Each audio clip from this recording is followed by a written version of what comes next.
Several Senate Democrats spoke today on President Clinton's statements about Monica Lewinsky. They were joined by Senate Republican leader Trent Lott and Judiciary Committee Chairman Orrin Hatch during the 40-minute series of statements from the Senate floor. It began with Senator Joseph Lieberman of Connecticut. The Chair. Mr. President, I rise today to make a most difficult and distasteful statement. For me, probably the most difficult statement I've made on this floor in the 10 years I've been a member of the United States Senate. On August 17th, President Clinton testified before a grand jury convened by the independent counsel, and then talked to the American people about his relationship with Monica Lewinsky, a former White House intern. He told us that the relationship was, quote, not appropriate, that it was, quote, wrong, and that it was, quote, a critical lapse of judgment and a personal failure on his part.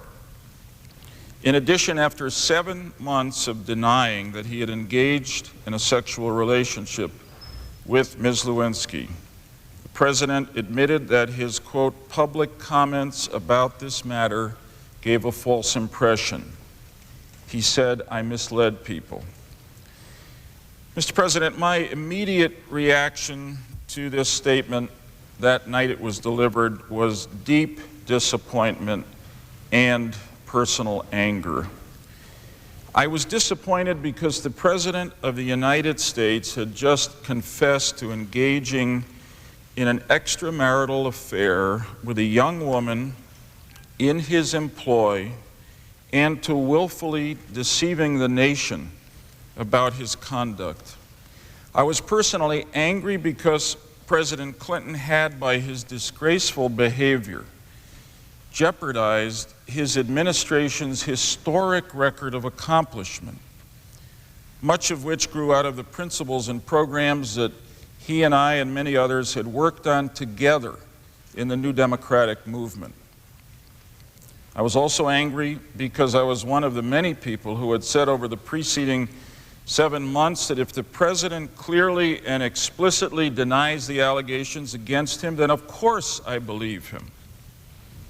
Well, since that Monday night, I have not commented on this matter publicly. I thought I had an obligation to consider the President's admissions more objectively, less personally, and to try to put them in a clearer perspective. And I felt that I owed that much to the President, for whom I have great affection and admiration, and who I truly believed has worked tirelessly to make life tangibly better in so many ways for so many Americans.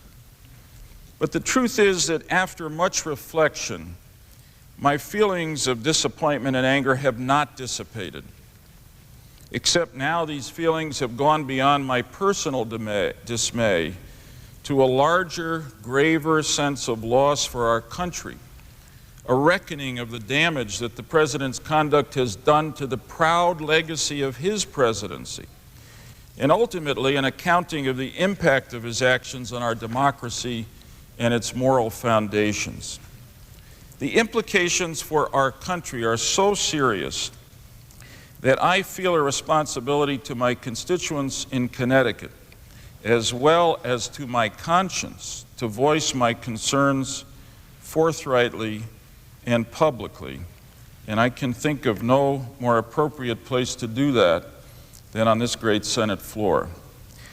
I've chosen to speak particularly at this time before the independent counsel files his report, because while we do not know enough yet to answer the question of whether there are legal consequences of the President's conduct, we do know enough from what the President acknowledged on August 17th to answer a separate and distinct set of questions about the moral consequences for our country. Mr. President, I have come to this floor many times in the past to speak with my colleagues about the concerns which are so widely shared in this chamber and throughout the nation that our society's standards are sinking, that our common moral code is deteriorating, and that our public life is coarsening. In doing so, I have specifically criticized leaders of the entertainment industry for the way they have used the enormous influence they wield to weaken our common values. And now, because the President commands at least as much attention and exerts at least as much influence on our collective consciousness as any Hollywood celebrity or television show, it is hard to ignore the impact of the misconduct the President has admitted to on our culture, on our character, and on our children. To begin with, I must respectfully disagree with the President's contention that his relationship with Monica Lewinsky and the way in which he misled us about it is nobody's business but his family's, and that even presidents have private lives, as he said. Whether he or we think it fair or not, the reality is in 1998 that a president's private life is public. Contemporary news media standards will have it no other way. And surely this president was given fair notice of that by the amount of time the news media has dedicated to investigating his personal life during the 1992 campaign and in the years since. But there is more to this than modern media intrusiveness. The President is not just the elected leader of our country. He is, as presidential scholar Clinton Rossiter observed, and I quote, the one-man distillation of the American people. And as President Taft said at another time, the personal embodiment and representative of their dignity and majesty. So when his personal conduct is embarrassing, it is sadly so not just for him and his family. It is embarrassing for all of us as Americans. The President is a role model who, because of his prominence and the moral authority that emanates from his office, sets standards of behavior for the people he serves. His duty, as the Reverend Nathan Baxter of the National Cathedral here in Washington said in a recent sermon, is nothing less than the stewardship of our values. So no matter how much the President or others may wish to compartmentalize the different spheres of his life, the inescapable truth is that the President's private conduct can and often does have profound public consequences. In this case, the President apparently had extramarital relations with an employee half his age and did so in the workplace, in the vicinity of the Oval Office. Such behavior is not just inappropriate, it is immoral, and it is harmful, for it sends a message of what is acceptable behavior to the larger American family, particularly to our children, which is as influential as the negative messages communicated by the entertainment culture. If you doubt that, just ask America's parents about the intimate and frequently unseemly sexual questions their young children have been asking them and discussing since the President's relationship with Ms. Lewinsky became public 7 months ago. I have had many of those conversations with parents, particularly in Connecticut, and from them I conclude that parents across our country feel much as I do, that something very sad and sordid has happened in American life when I cannot watch the news on television with my 10-year-old daughter anymore. This, unfortunately, is all too familiar territory for America's families in today's anything-goes culture, where sexual promiscuity is too often treated as just another lifestyle choice with little risk of adverse consequences. It is this mindset that has helped to threaten the stability and integrity of the family, which continues to be the most important unit of civilized society, the place where we raise our children and teach them to be responsible citizens, to develop and nurture their personal and moral faculties. President Clinton, in fact, has shown during the course of his presidency that he understands this and the broad concern in the public about the threat to the family. He has used the bully pulpit of his presidency to eloquently and effectively call for the renewal of our common values, particularly the principle of personal responsibility and our common commitment to family. And he has spoken out admirably against sexual promiscuity among teenagers in clear terms of right and wrong, emphasizing the consequences involved. Now, all of that makes the president's misconduct so confusing and so damaging. The president's relationship with Ms. Lewinsky not only contradicted the values he has publicly embraced over the last 6 years, it has, I fear, compromised his moral authority at a time when Americans of every political persuasion agree that the decline of the family is one of the most pressing problems we are facing. Nevertheless, I believe that the president could have lessened the harm his relationship with Ms. Lewinsky has caused if he had acknowledged his mistake and spoken with candor about it to the American people shortly after it became public in January. But, as we now know, he chose not to do this. This deception is particularly troubling because it was not just a reflexive and in many ways understandable human act of concealment to protect himself and his family from what he called the embarrassment of his own conduct when he was confronted with it in the deposition in the Jones case, but rather it was the intentional and premeditated decision to do so.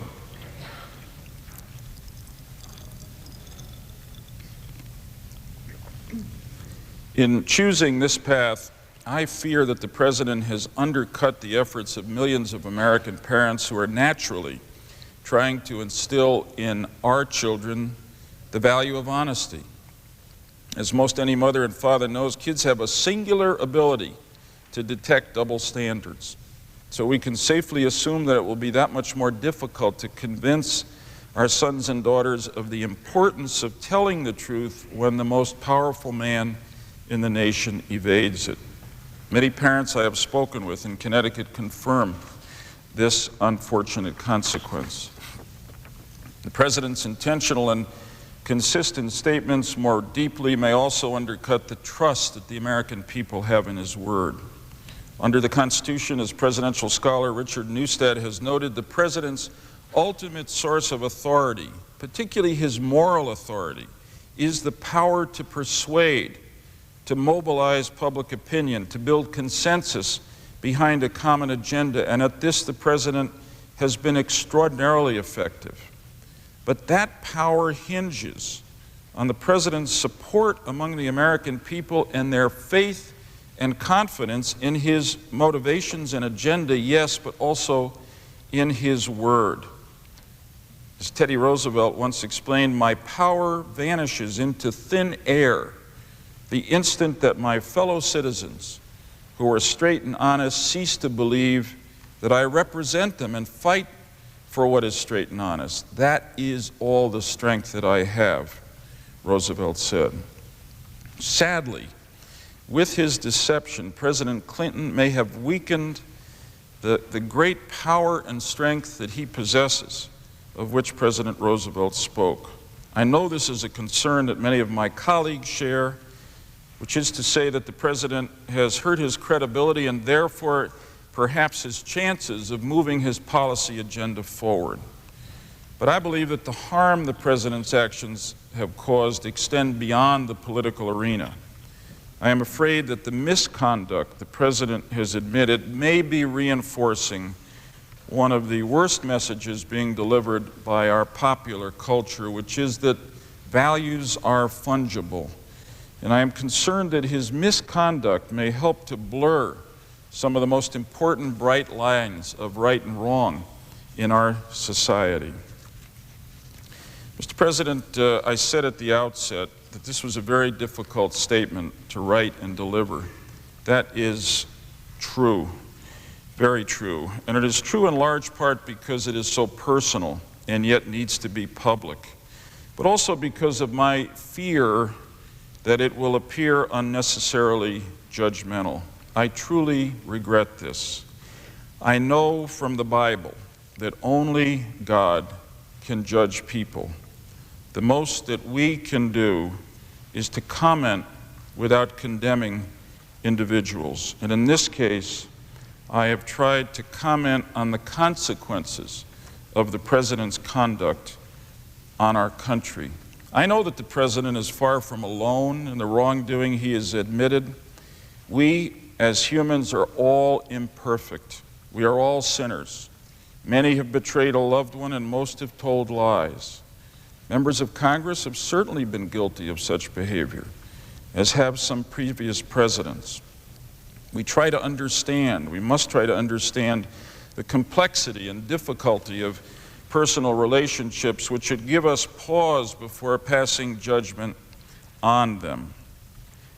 We all fall short of the standards our best values set for us. Certainly I do. But the president, by virtue of the office he sought and was elected to, has traditionally been held to a higher standard. This is as it should be, because the American president, as I quoted earlier, is not just the one-man distillation of the American people, but today the most powerful person in the world. And as such, the consequences of his misbehavior, even private misbehavior, are much greater than that of an average citizen, a CEO, or even a senator. That's what I believe presidential scholar James David Barber, in his book, The Presidential Character, was getting at when he wrote that the public demands, quote, a sense of legitimacy from and in the presidency.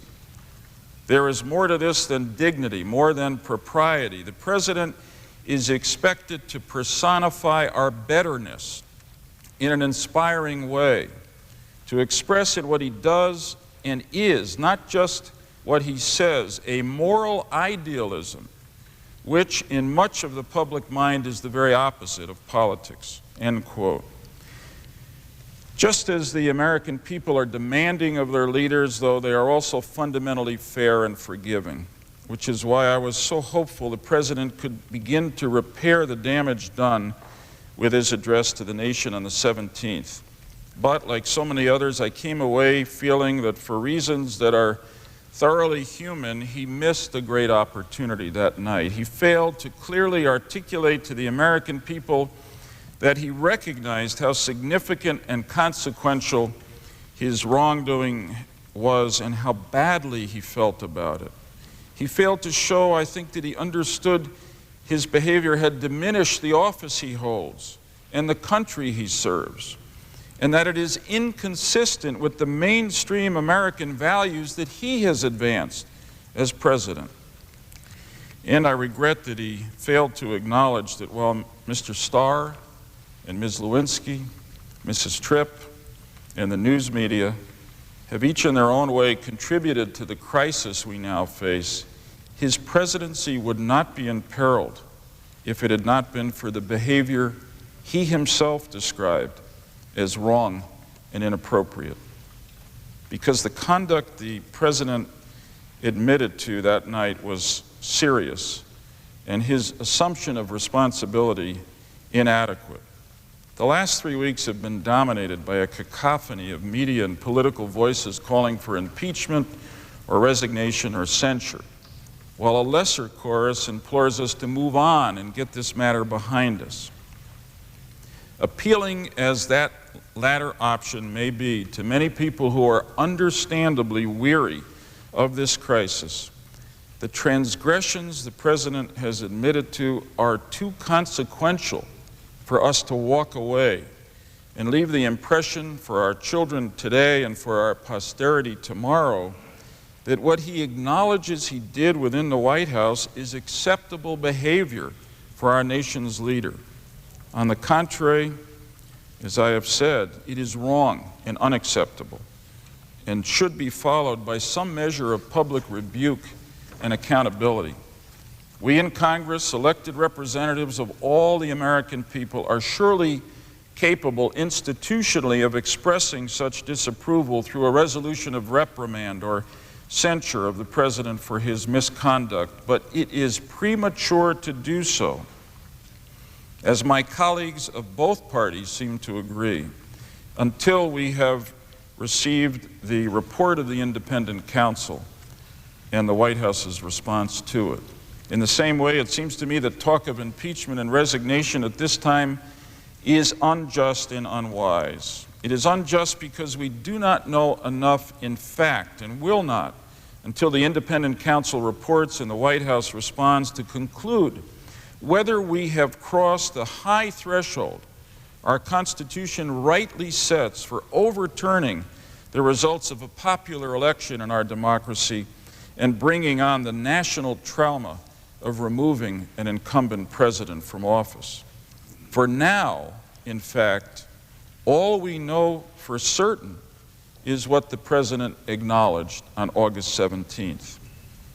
As far as I can see, the rest is rumor, speculation, or hearsay, much less than is required by members of the House and Senate in the dispatch of the solemn responsibilities that the Constitution gives us in such circumstances. And I believe that talk of an impeachment and resignation now is unwise because it ignores the reality that while the independent counsel proceeds with his investigation, the President is still our nation's leader, our commander-in-chief.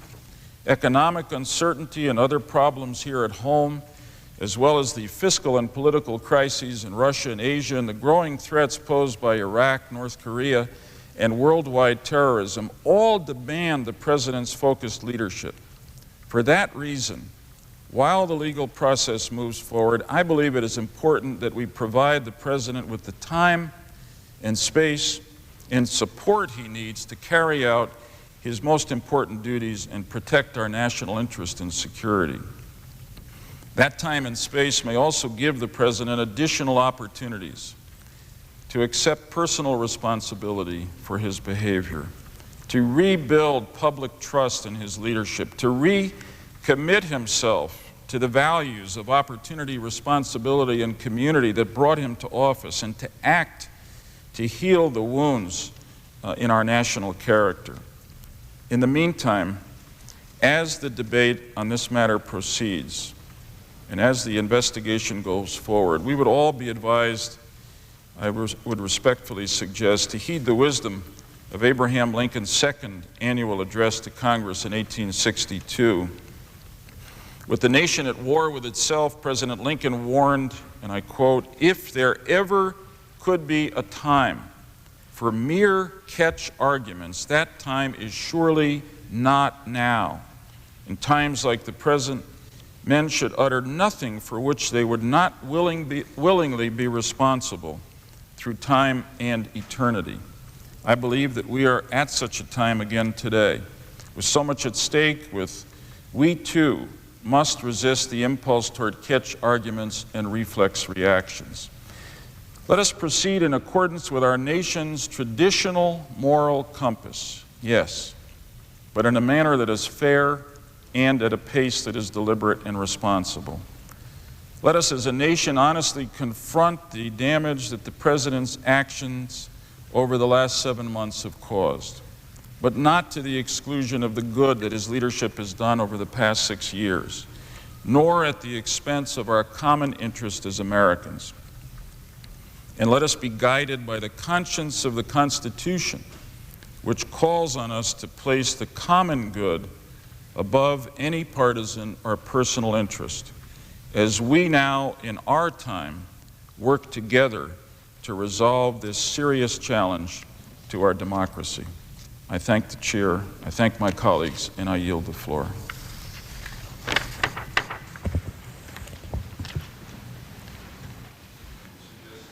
Chairman, Mr. President. The Senator would withhold his suggestion for the absence of quorum. Chair recognizes the Senator from Nebraska. Mr. President, I do not know if the distinguished Senator from Connecticut said anything between the time I left my office and came here to the floor with which I disagree. But in the time that I watched him from my office and listened to his words from my office.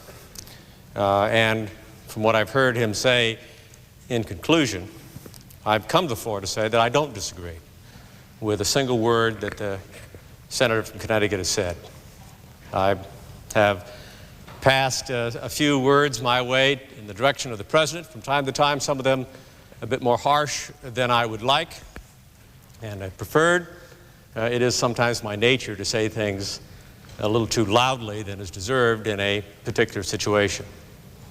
And I have, at the same time, praised, as I heard the distinguished senator from Connecticut do, the president's numerous accomplishments, and they are numerous. I do not question his patriotism. I do not question his instinct for service. I praised his job as commander-in-chief and have said to the country that there is no better example than Bill Clinton, that a civilian with no military service can be our commander-in-chief, can learn as he did the hard way in Somalia, that there are tremendous responsibilities that come with that job, and he has listened to the men and women who serve our country, and he's been an exceptional commander-in-chief. I praised him on a number of the other occasions where he has performed in a remarkably generous and good-hearted way. I found, as the senator from Connecticut did, much with which I disagreed in his statement, and I believe is important for those of us who serve, especially in leadership responsibilities, as I do on the Democratic side, chairing the Democratic Senatorial Campaign Committee, to come and say that this is not just inappropriate behavior.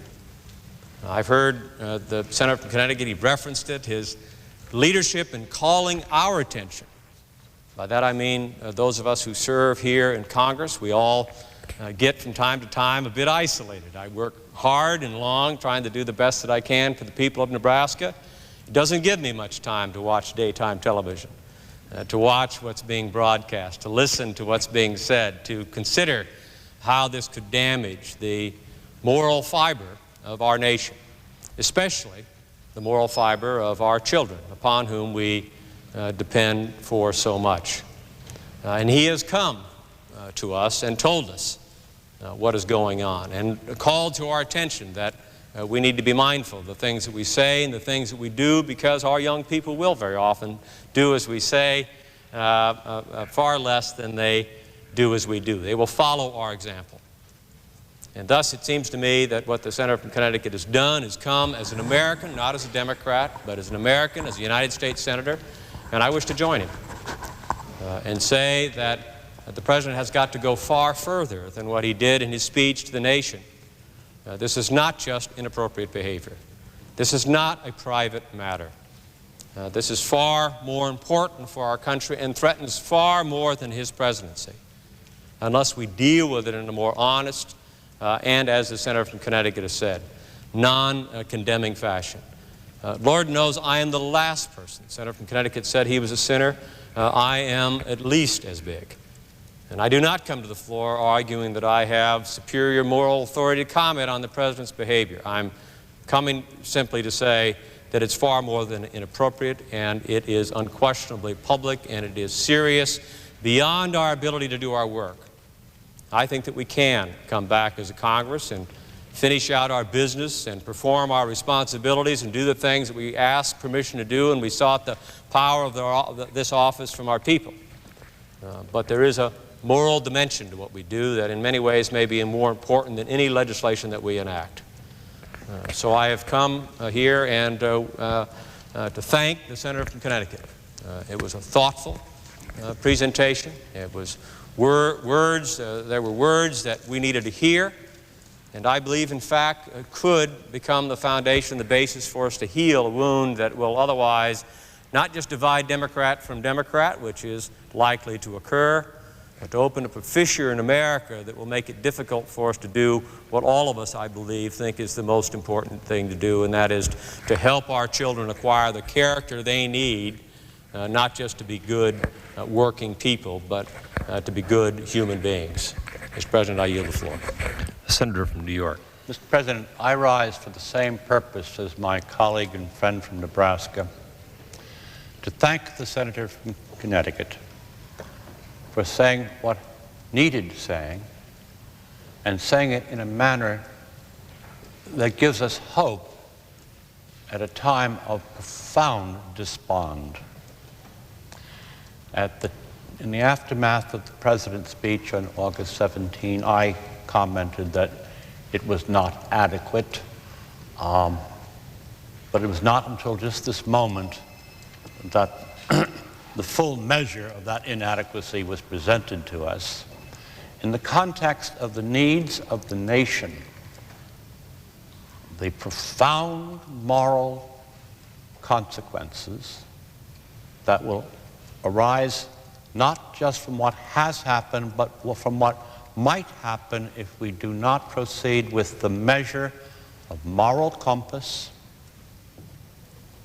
a capacity to understand we are all sinners.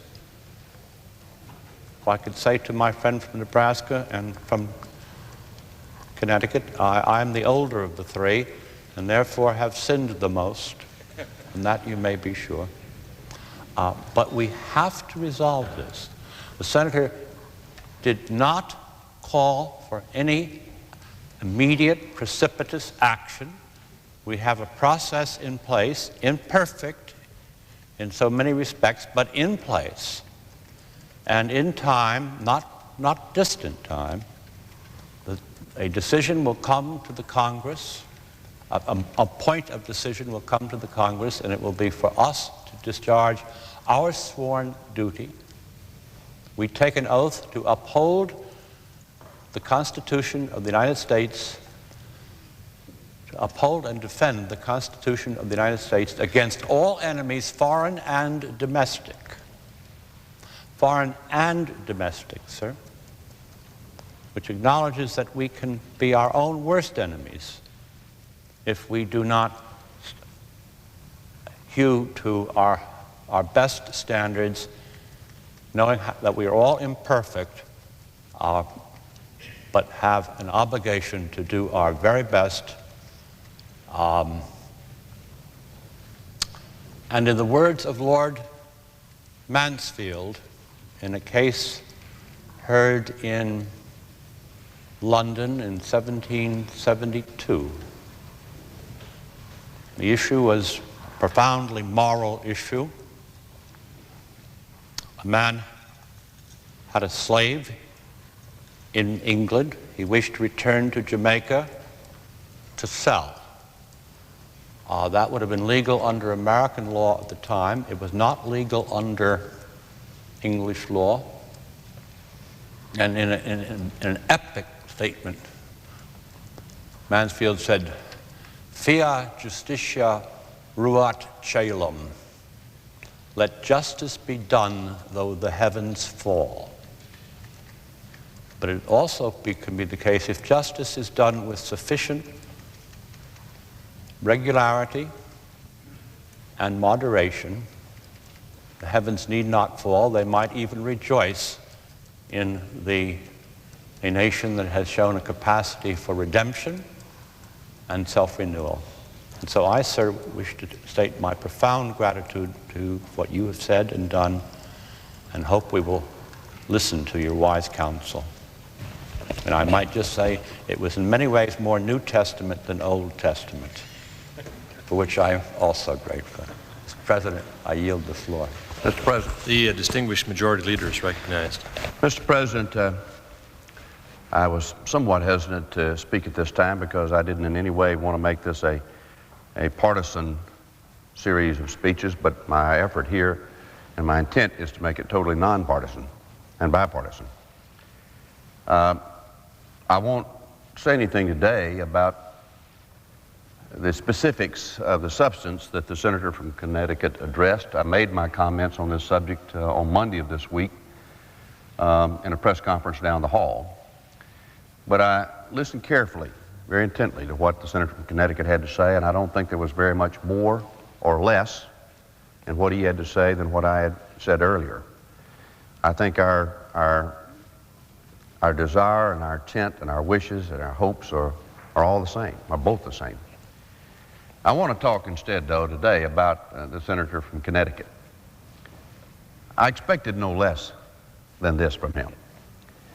He is truly one of the senators in this body that is always standing for the right thing, trying to make sure that we do have a moral compass as individuals and as an institution.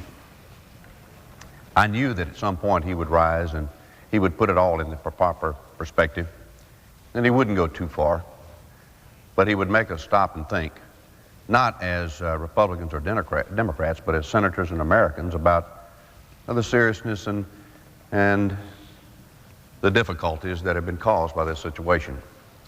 And so I want to thank the senator from Connecticut for what he had to say, but what he's had to say on many other occasions, on other subjects, the leadership he's provided on children and the violence and the filth that they are being exposed to, and the leadership and the pressure he has exerted to try to get us as a country, and those involved directly in providing those films, those scenes, to do something about it. And so I thank him. I know it was not easy. I know he has taken time to think about it and pray about it for over 3 weeks now, I guess, or about 3 weeks. And I know that there was probably a lot of reason not to say anything. But I also know that his conscience dictated that he had to express himself. And I commend him for it, and I thank him for it. I also appreciate the fact that Senator Kerry of Nebraska would come here and lend his support to what the senator from Connecticut had to say, and the senator from New York. This very day I had lunch with a senator from New York. Maybe the American people not realize that we are friends off this floor, and that we enjoy each other's company. We do travel together. We get to be together with our wives and sometimes even our children.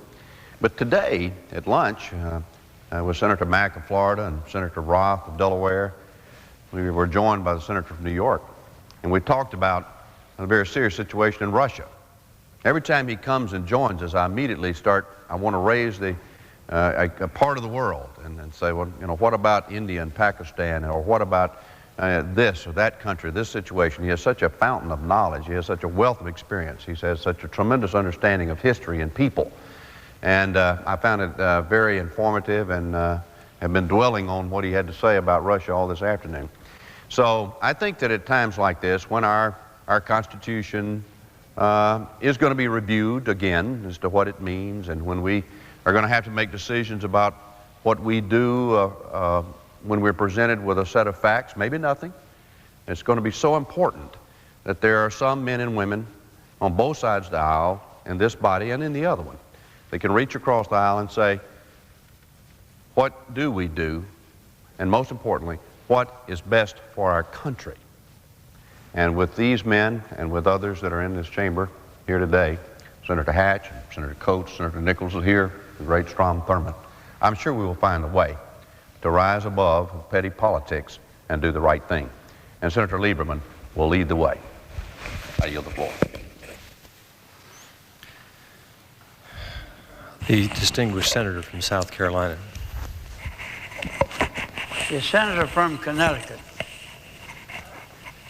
who has just made some remarks, is one of the finest and ablest members of this body.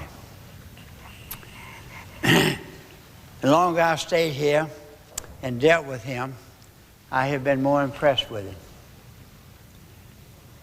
He's a member of the opposite party from me. But we can't go by party in deciding the merits of a man. We've got to decide his own qualities. And the senator from Connecticut has impressed me as having the right qualities which we all could emulate. Mr. President, as someone who's been, in many respects, pulling for the president to pull through these problems, and who had hoped that the speech he gave never would have had to have been given, and who still is very concerned about our country and how this matter is handled, I want to express my gratitude to the distinguished senator from Connecticut, my dear friends from Nebraska and New York as well, for the moral compass that they've brought to the United States Senate floor this day, really for the fine work that they've done through the years in some of these very difficult matters. When the distinguished senator from Connecticut stands and and speaks on these particular issues, he does so with authority, because he has spoken out on so many moral issues in the past, and I think with good effect. I think it's important for all of us to reserve judgment on these matters until we have the report of Judge Starr. And at that time, we can look at it and make determinations as to what should be done. There's no question that the President has been embarrassed by some of the things that have happened. There's also no question that these are difficult times for him, his wife, his daughter, and others in the administration, and frankly, for all of us. Let's hope that we can approach this matter with kindness and deliberation, and to do the things that really need to be done in this area. And again, as the Majority Leader has said, do what is in the best interest of our country. That may give us a number of alternatives that may be very just and worthwhile and beneficial to the country. Let's hope that we choose the right path. But in any event, I want to just express my gratitude to these members of the other party, because I know how difficult it is for them to come to the floor and speak on this issue, and I respect them for having done so. It's a difficult set of issues, and certainly I feel very deeply about them as well. And I just want to express my gratitude. If you'd like a direct link to the U.S. Senate, start with C-SPAN's website. Our address is www.cspan.org. Once